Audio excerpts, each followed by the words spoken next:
যে ঈশ্বর থাকে বেদের ভিতরে, জন্মে না মরে না কোনো সময়। কেননা ওই বেদে লেখা নয়, এটা আপনাদের দেখা নয়, নয় জায়তে বৃহতে বা বিপচ্ছিন নাম কুতচিত নবভুব করছিত অজনিত্য শাশ্বত পুরাণে নহন্যতে হন্যবারে শরীরে। আমার জন্ম নাই, মরণ নাই, অব্যয় অক্ষয় শাশ্বত সনাতন। আমি জন্মিও না কখন, আমার মরণও হয় না কখন। এইবার গান্ধারী মা দেখে বলে, তাই তুমি আমার কথা লবে যে ভগবান জন্ম নাই মরণ নাই, আবার ভাগবতের পাতায় জন্ম মরণ দেখতে পাই, তুমি কেমন ভগবান, কোন ভগবান? এই প্রশ্নের জবাবটা আমাকে দেবে। একটা ভগবানের কথা বলি পরে, আপনারা বলেন তো একটু আমারে, ভগবানের মরণ হয় ওই জরাবেদের সরাঘাতে কি যেন কি ঘটলো নিমতলাতে, গান্ধারী এসে সভাতে তা বলে দিয়ে যায়। আচ্ছা আমার কাছে বলুন দেখি, ভগবানের কথা বলি পরে, বলেন আমাদের মানুষের মরণ হয় নাকি? মানুষ কি মরে? কে বলে মানুষ মরে? বুঝলাম না ব্যাপার। মানুষ মরলে ভাবে বিচার হবে কার? গীতায় বললেন অসংখ্য জীবনানি যথা বিহায় রবানী গৃহণবাচী নরহ করানি তথা শরীরানি বিহায় জীবনা ন্যায় নারী সংজাতি বাবালিতে। মানুষ যেমন পুরাতন বস্ত্র ত্যাগ করে নতুন বস্ত্র পরিধান করে, আত্মাও তদুপরি এই জীর্ণ দেহটা ত্যাগ করে নতুন একটা দেহ ধরে। সেই আত্মাকে ধরা যায় না, শোয়া যায় না, অস্ত্রে কাটা যায় না, জলে শোয়ানো যায় না, রোদে শুকানো যায় না। অবিনশ্বর আত্মা ভাই, আত্মার কোনো জন্ম মরণ নাই। তার আত্মারই যদি জন্ম মরণ না হয় তো ভগবানের নয় কোন খাই যায়? একটা অদ্ভুত প্রশ্ন না? এইবার দেখেন চিন্তা করে, ওরে বসা, ওরে কই পাঠাচ্ছে সরে,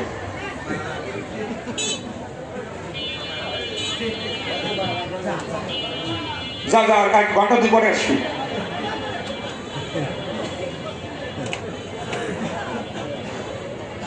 এইবার থাকেন ধৈর্য ধরে। ভগবান বলেছে হ্যাঁ আমার জন্ম হয়, আমি পৃথিবীতে আসি, ভক্তদের ভালোবাসি, কিন্তু মানুষ যেভাবে জন্মগ্রহণ করে আমার জন্মটা ওইভাবে নয়। ভগবান শ্রীকৃষ্ণ নিজের মুখে গীতায় বললেন জন্মকর্মী চবে দিব্যম এবং জবেত্তি তত্ত্ব ত্যাগতা দেহ পুনর্জন্ম নৈতিমামিতি সহর্জুন। হে অর্জুন, আমার জন্ম আমার কর্ম এটা দিব্য। আমার এই প্রকার দিব্য জন্মের কথা যারা জানে, তারা যদি মারা যায় স্থান পায় আমার অন্তিম গোলদি ধামে, তারও কোনোদিন জন্ম মরণ আর হয় না দুনিয়ায়। ভগবান বললেন আমার এই প্রকার দিব্য জন্মের কথা যারা জানে, তারা যদি মারা যায় তারা আমার রাঙা চরণ পায়, তাদেরও কোনোদিন আর জন্ম মরণ হয় না দুনিয়ায়। তাহলে এবার বসে আসেন বিজ্ঞ নারীগণ, এই ভগবানের যে দিব্য জন্ম এইটা আমাদের জানা দরকার। কি বলেন? আমরা সাধারণ মানুষ কিভাবে জন্মগ্রহণ করি আর ভগবান শ্রীকৃষ্ণ কিভাবে পৃথিবীতে আসে, এইটা বোঝার বিষয়। আপনারা রাগ করবেন না, চিন্তা করেন সবাই।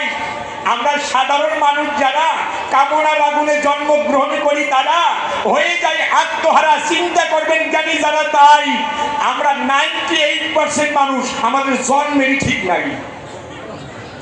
রাগ করছেন নাকি কথায়? 98% আমরা মানুষ আমাদের জন্মের ঠিক নাই। আচ্ছা জন্মের ঠিক যদি হয়, আপনারা কেউ জন্ম তারিখ জানেন? বলতে পারবেন? এটা একটা বলতে পারবেন, যেটা ভোটার আই কার্ডে লেখা আছে, জন্ম সনদে লেখা আছে, ওটা তো জন্ম তারিখ। কি বলেন? হ্যাঁ, ওটা জন্ম তারিখ নয়। আচ্ছা ওইটা যদি জন্ম তারিখ হয়, এই মায়েরা 7 মাসে 8 মাসে আলট্রাসোনোগ্রাম করতে যায়। আলট্রাসোনোগ্রাম করতে গেলে পরে দেখবেন ওই সন্তান নাড়াচাড়া করে, দেখা যায় ওই সন্তানের ওজন কতটা তাও বলে দেওয়া যায়, ওই সন্তানের হৃদয় স্পন্দন কতটা তাও মেপে দেওয়া যায়। যায় না? তাহলে সন্তানের বেঁচে আছে না? আর আপনি তো তার জন্ম তারিখ আরো অনেক পরে করবেন, কিন্তু সন্তান তো বেঁচে আছে। আর বিশেষ করে মায়ের রাজারা ওই দিনগুলো একটু আনন্দ বেশি পায় তারা, তাই না? নাড়াচাড়া করে না, আর মাঝে মাঝে এই পাশে বাড়িতে ঠেলে ওঠে না। ওই সব আবার স্বামীর ডাক দিয়ে দেখায়, মানে এইরকম একটা ভাবতো। হ্যাঁ, তাহলে ওই সন্তান মরছে, ওর জন্ম হয়ে গেছে, ওর প্রাণ আছে, আপনি জন্ম তারিখ দেবেন আরো 10 মাস পরে। একটা সন্তানের কোন দিন জন্ম হয় শাস্ত্রে উল্লেখ করে দিয়েছে। সে সময় স্বামী স্ত্রী দুইজনে নৈশ শান্তিনিকেতনে আনন্দিত মনে যখন একটি শয্যায় রয়, কাম রসে কামিনীকে আলিঙ্গন করে চিত্রাণী নারীর ভিতর দিয়ে রথ ঝরে নারীর গর্ভে যায়। সোজা বাংলায় বাবা যেদিন মায়ের কাছে গেল ওই দিন একটা সন্তানের জন্ম হলো। ওই দিন কি বার ছিল, কি নক্ষত্র ছিল, কি তিথি ছিল, বাবা মা জানে কিনা তাই তো সন্দেহের বিষয়। বাবা মা ঠিক পায় 2 মাস পরে টেস্টে যদি ধরা পড়ে, কিন্তু কোন দিন কোন তিথি কোন ক্ষণে জন্মাইছে ভাই এইটা বোধ হয় চেতন মানুষ ছাড়া, গুরু ধরা মানুষ ছাড়া কারো খেয়াল নাই। এই জন্যই বললাম ভাই 98% মানুষ আমরা আমাদের জন্মের ঠিক নাই। বাবা মাই জানে না কোন দিন আমার জন্ম। আমাদের জন্মটা হয়েছে কামনার আধারে। 3টা গুণ, সত রজ তম। আমরা জন্মগ্রহণ করেছি তমগুণের আধারে। এই জন্য আমাদের হৃদয়টা তমগুণের অধিকার পেয়েছে। কালো কেমন করে দেখবেন, রাস্তা দিয়ে একটা সাধু হেঁটে যায়, কোনোদিন দেখি নাই, চেনাশোনা নাই এই দুনিয়ায়, তাকে চিনি না জানি না, কিন্তু তাকে দেখেই বাজে মন্তব্য করছি, সাধু শাস্ত্র। কেন বলছি? তাকে তো চিনি না, কেননা আমার হৃদয়টাই এখন অন্ধকার, যার জন্য সবই আমি অন্ধকার দেখছি। এই কথা দেখেন ভেবে এই যে স্বামী স্ত্রী জন্ম দিল, কামনার আগুনের সন্তান সবে বেঁচে থাকে, যদি আর একবার জন্ম নেওয়া যায় তখন মানুষ মানুষ হয়। এই জন্য সাধুরা বলেছেন, বৈষ্ণব সাহিত্যে লিখলেন, এক জন্মে মানুষ কখনো মানুষ হয় না, পূর্ব জন্মে থাকে যদি সাধু সংস্কার, দেখিতে শুনিতে হয় বৈষ্ণব আচার। এই জন্য আর একবার জন্ম নিতে হবে বেঁচে থেকেই। কেন, গুরুর কাছে যখন মানুষ যায় প্রতিক্রিয়া করে আবার সন্তান দেয় না, গুরু শিষ্যের মিলন হয় না, হয়, কিন্তু স্বামী স্ত্রী যে কায়দায় ওই কায়দায় নয়। স্বামী স্ত্রীর প্রতিক্রিয়া করে কামনায় উপস্থবান দিয়ে, আর গুরু শিষ্য প্রতিক্রিয়া করে প্রেমের দ্বারায় জিহ্বা আর কর্ণ দিয়ে।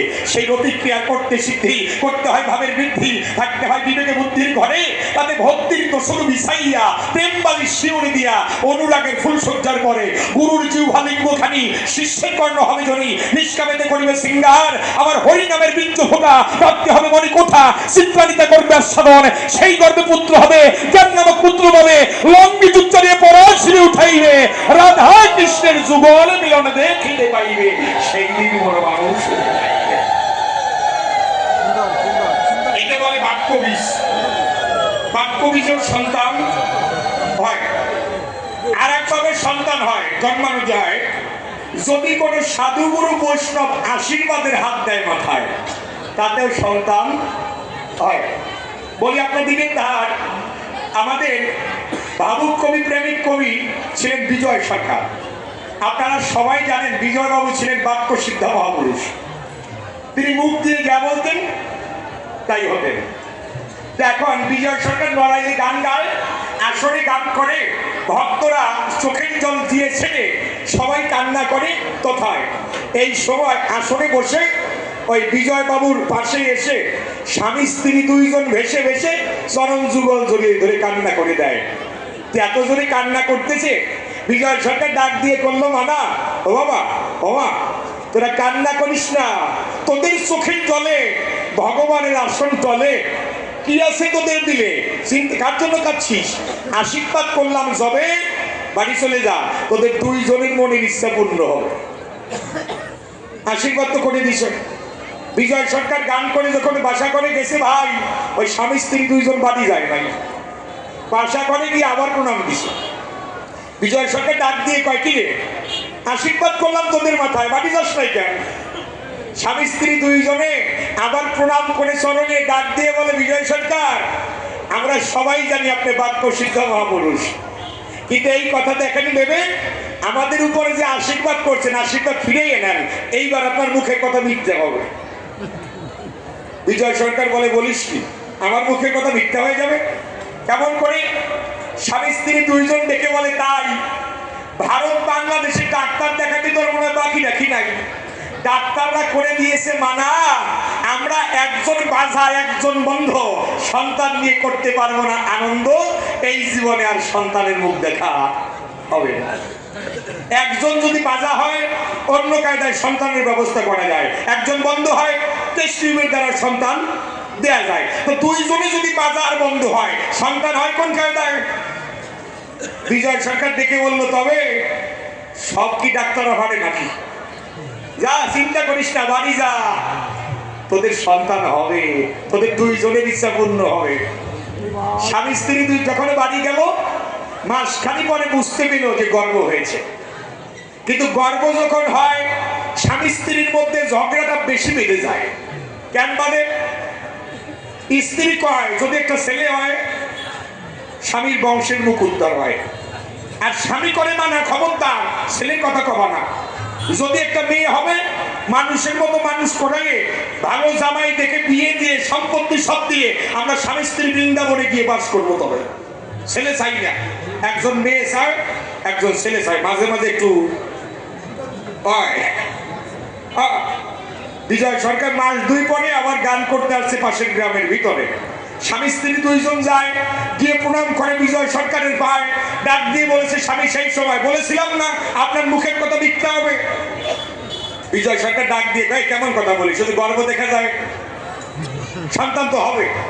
এখন স্বামী ডাক দিয়ে কয়, আপনি বলেছিলেন না দুইজনের মনের ইচ্ছা পূর্ণ হবে? আমরা দেখলাম ভেবে একজনের হবে আর একজনের হবে না। কোন কায়দায় কয়, যদি ছেলে হয় তাহলে স্ত্রীর ইচ্ছা পূর্ণ হবে, আর মেয়ে হয় তা আমার ইচ্ছা পূর্ণ হবে। আপনি কয় কার ইচ্ছা পূর্ণ হবে? আপনি তো বলছিলেন দুইজনের ইচ্ছা পূর্ণ হবে।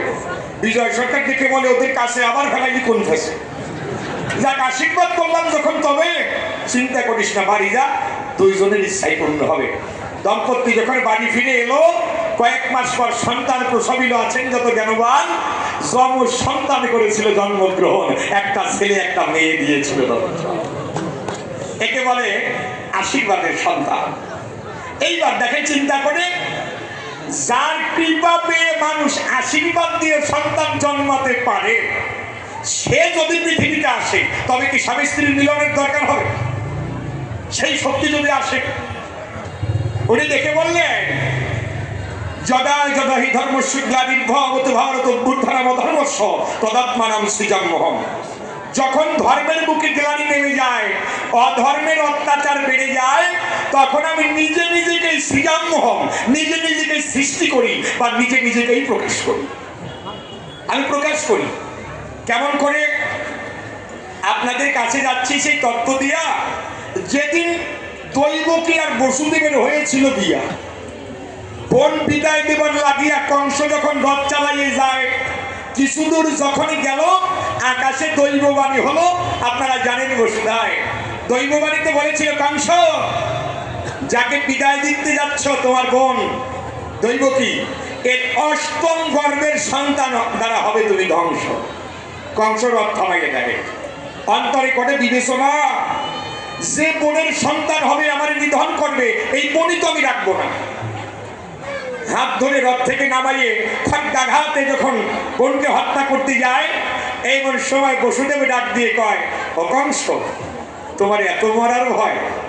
কংস বলে, তাই, আমার কোনো মরার ভয় নাই। মরার ভয় নাই, বোন মারতেছ কেন? মরার ভয় না থাকলে বোন মারছো কেন? ডেকে বললো, যবে যে গর্ভের সন্তান আমার উপরে আঙ্গুল উঠাবে ওই গর্ভই তোকে রাখবো না।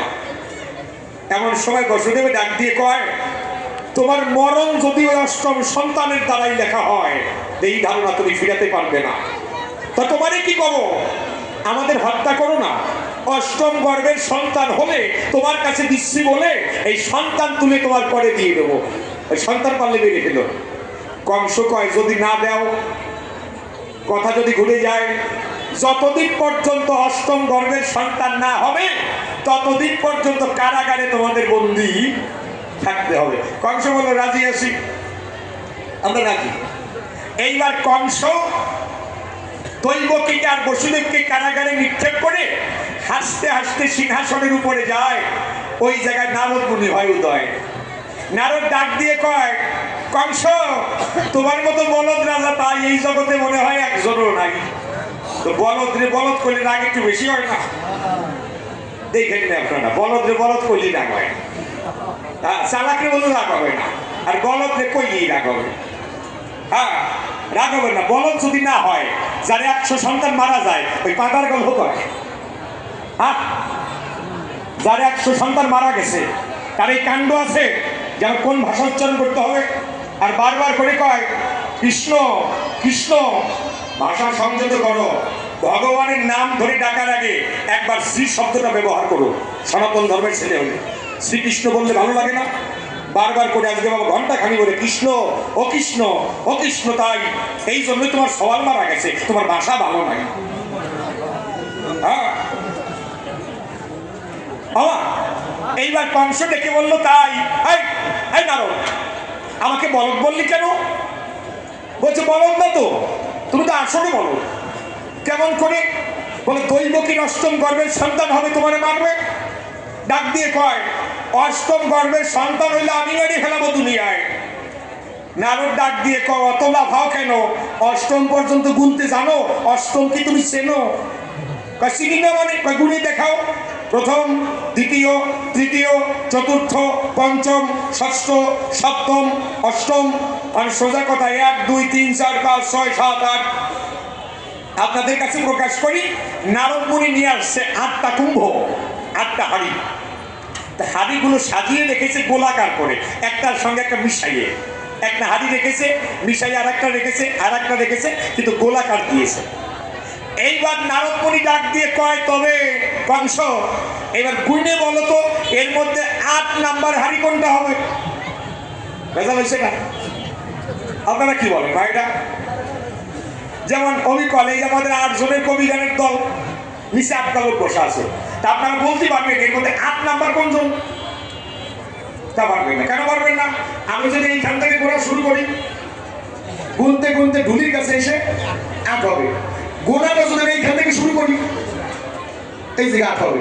যদি দোতারের কাছ থেকে গোনা শুরু করি, আর ঘুরে যাবে না।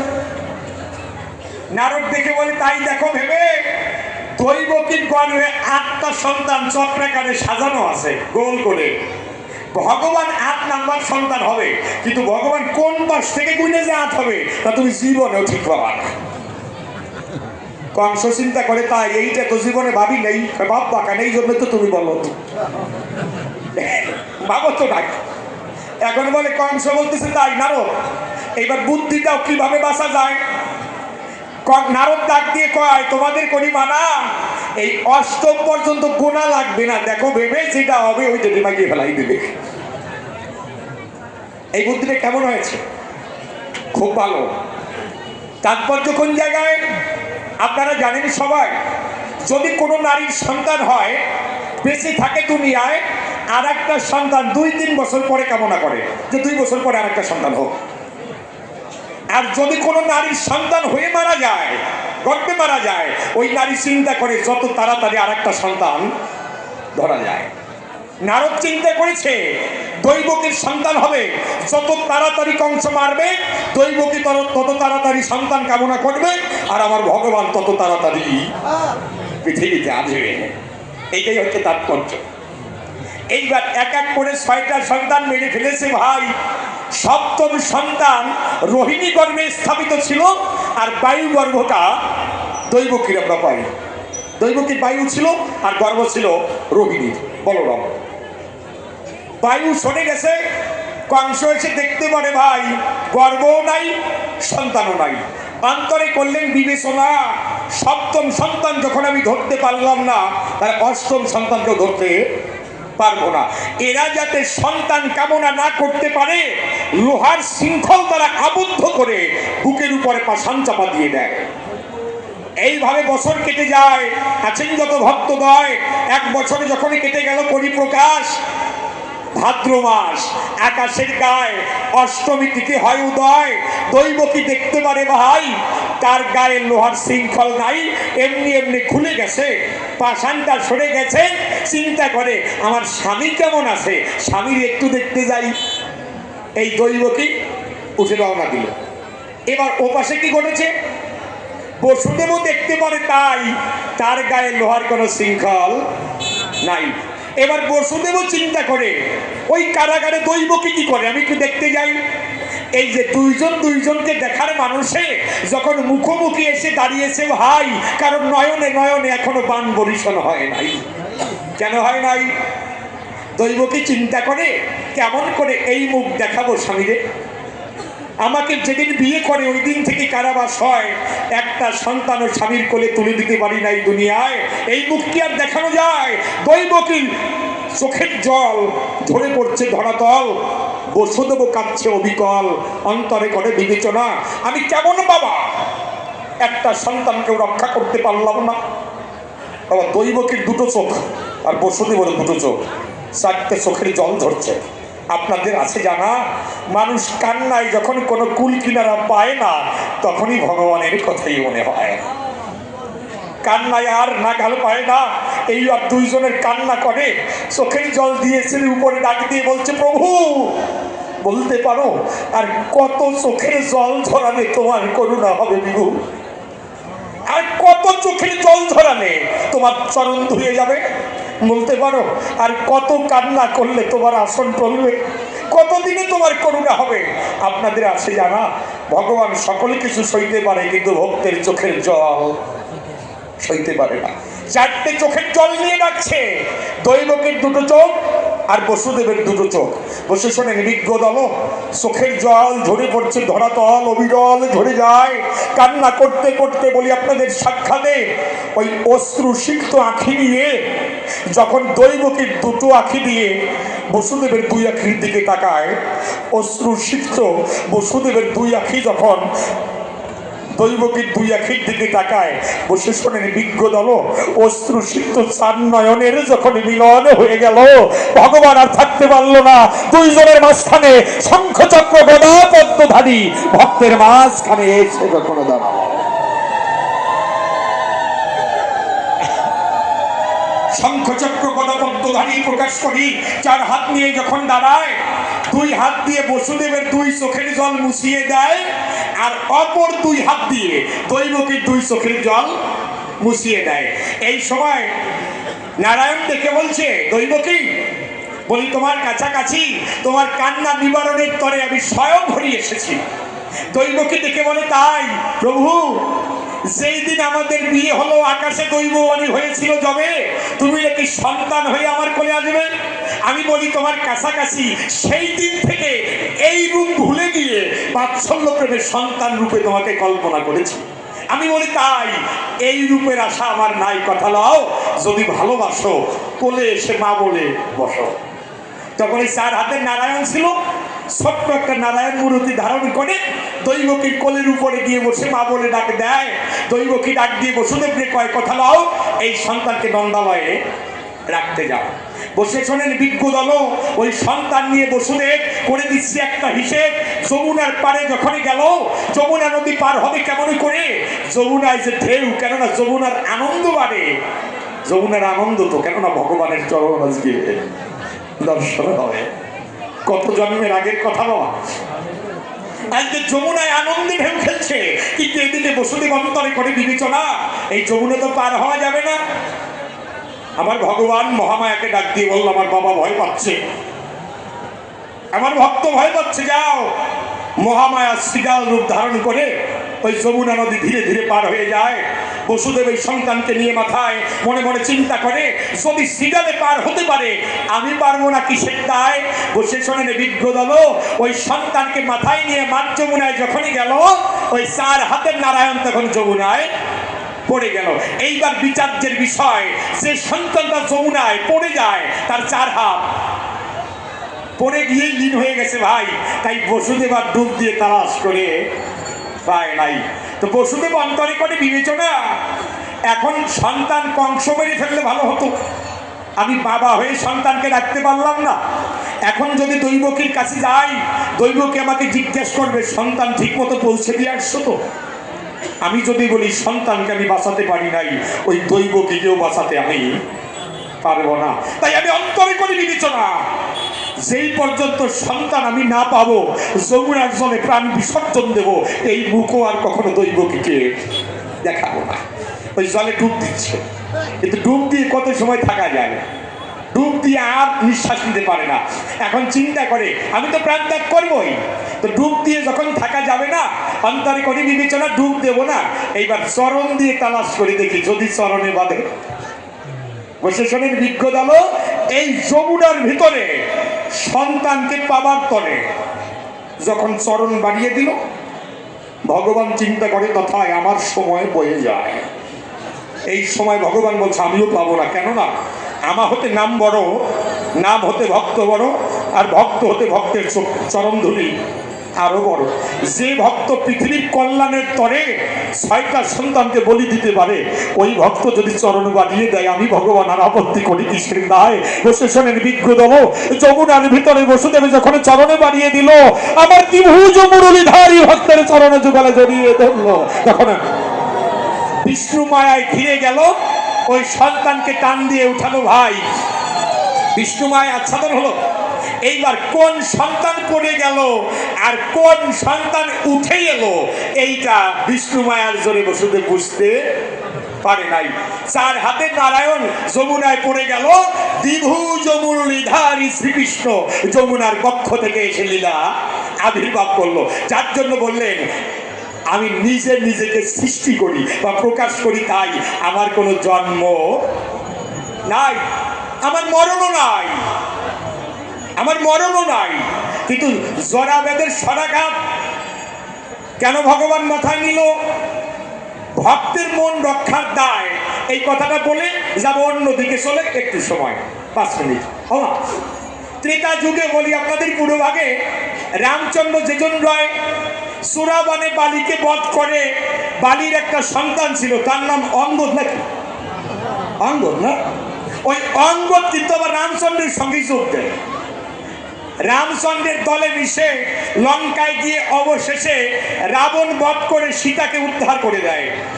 রামচন্দ্র খুশি হলো, সবাইকে পুরস্কার দিল, দেখতে পারে অঙ্গদ দাঁড়াইয়ে রয়। রামচন্দ্র ডাক দিয়ে কয়, অঙ্গদ আমার কাছে আয়, তুই অনেক কষ্ট করেছিস, আমার অন্তরে আছে ভাবো, তুই আমার কাছে একটা বর চা, আমি তোর একটা বর দেব। অঙ্গদ ডেকে দিল, ধারণা প্রভু তাই, আমি যে বর চাই তা তুমি দিতে পারবে না। রামচন্দ্র বলে, বলিস কি, তুই তো জানিস না আমি কে, আমি ভগবান, তোর মনের ইচ্ছা করব পূরণ, পারবো না কেন? অঙ্গদ ডেকে বলে, তাই প্রভু আমি যা চাবো তার দেয়ার শক্তি তোমার নাই। মানে বারবার করে প্রভুরে একটু ডাক আসছে। রামচন্দ্র ডেকে বলছে, আমি ত্রিসত্য অঙ্গীকার করলাম ভবে, তুই যা চাবি তোর মনের ইচ্ছা পূর্ণ হবে, বল তুই কি চাস? অঙ্গদ বলে, ত্রিসত্য অঙ্গীকার করলাম, তাহলে শোনো প্রভু, তাই তোমার কাছে আমি কি চাই বলো, আমি যা চাবো তা পাবো। হ্যাঁ, তোর কাছে রাখলাম দাবি, আজকে তুই আমার কাছে যা চাবি তাই পাবি। অঙ্গদ ডাক দিয়ে কয়, এই জগতে সন্তান সে হয় যে পিতৃ হত্যার প্রতিশোধ নিতে পারে। এই আশীর্বাদ দেওয়া মানে যে আমার বাবাকে চোরাবানে হত্যা করেছে সে যেন আমার হাতেই মরে। রামচন্দ্র তোর বাবারে যা আমি মারছি। এইবার অঙ্গদ বলে, তাই আগেই বলছিলাম তোমার দেওয়ার সামর্থ্য নাই। রামচন্দ্র করলো, মানা ভক্তের ইচ্ছা না পূরণ করে তো আমি থাকতে পারি না। এই কথাটা আগে ভেবে তোর মনের ইচ্ছা পূর্ণ হবে, কিন্তু করে দিলাম মানা, এই জন্মে আর হবে না। তোর কাছে প্রকাশ করি, আমি এই লীলা পরিহার করি, যখন আমি দাপরে যাব কৃষ্ণ হয়ে সমস্ত লীলা শেষ করে দিয়ে প্রভাত যজ্ঞ করে যখন আমি নিম্ব বৃক্ষের উপরে দাঁড়াবো, কথা নেবি? তুই অঙ্গদ জরাব্যাধ হয়ে জন্মগ্রহণ করে সেই দিন আমার আঘাত করবি, তোর মনের ইচ্ছা পূর্ণ করে আমি লীলা সংবরণ করবো। ভক্ত